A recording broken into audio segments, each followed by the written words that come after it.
You are watching United Pentecostal Church Word in Season out of Season.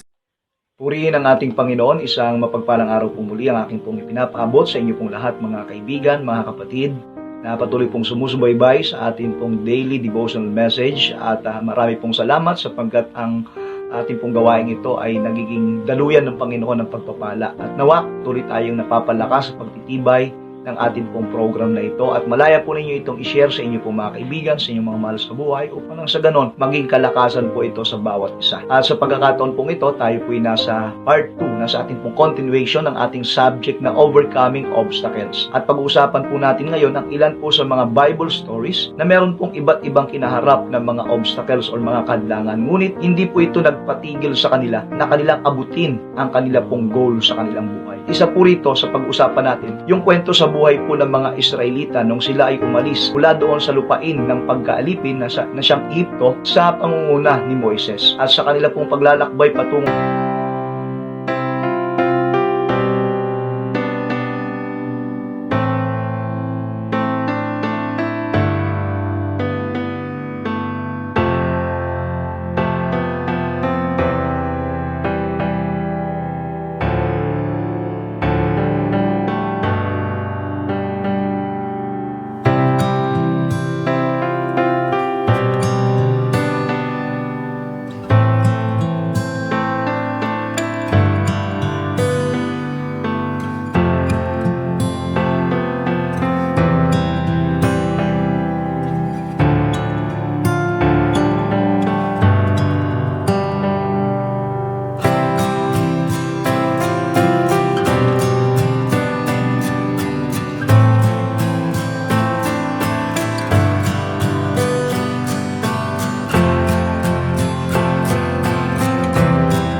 paano niya ito lalabanan, paano niya ito mapagtatagumpayan. Ngunit alam niyo po ba ang pinangawakan ni David ay yung kanyang patutuo sa ating Panginoon. Ang sabi po sa unang Samuel chapter 17 verse 37, at sinabi ni David, ang Panginoon na nagligtas sa akin sa mga pangamot ng leon at sa pangamot ng oso ay siyang magliligtas sa akin sa kamay ng Filisteyong ito. At sinabi ni Saul kay David, yumaon ka at ang Panginoon ay sasayin.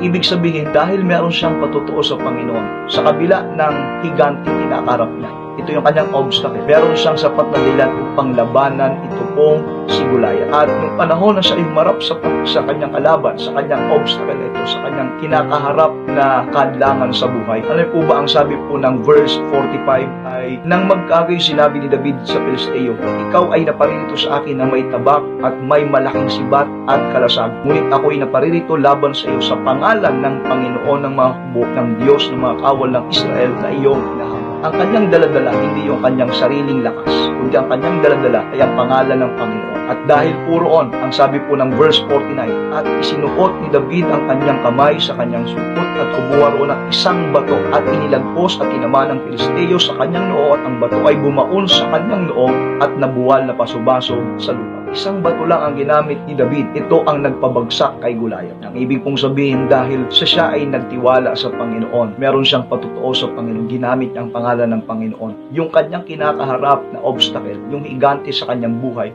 ay kanyang napabagsak. At alam niyo po ba, ang isang magandang bagay po rito, yung mismong kanyang kinakaharap na obstacle, yung higante, yung pong armas ng higante, yung pong kahadlangan na meron siya, yun pa rin ang kanyang ginamit para tapusin niya yung kanyang obstacle. Ang sabi po ng verse 51, nang magkagayoy tumakbo si David at tinunghan ang Filisteo at kinuha ang kanyang tabak at binunot sa kanyang kaluban at pinatay siya at ipinagpugot ng kanyang ulo. At nang makita ng mga Filisteo na ng kanilang bayani ay patay na, sila'y tumakas. Mismong ang gamit ng obstacle na ito, ng higanting ito, ang ginamit ni David upang tapusin niya yung obstacle. Minsan, yung obstacle o kinakaharap mo ay pwedeng gamitin ng Diyos upang ito ay tumapos mismo doon sa kadlangan na meron ka. Purihin ang ating pong Panginoon. At hanggang bukas po, gusto ko pong ituloy natin to sapagkat marami pong mga bagay. Gusto pong pag-usapan po natin patungkol sa overcoming obstacles. Pagpalain po tayo ng ating Panginoon.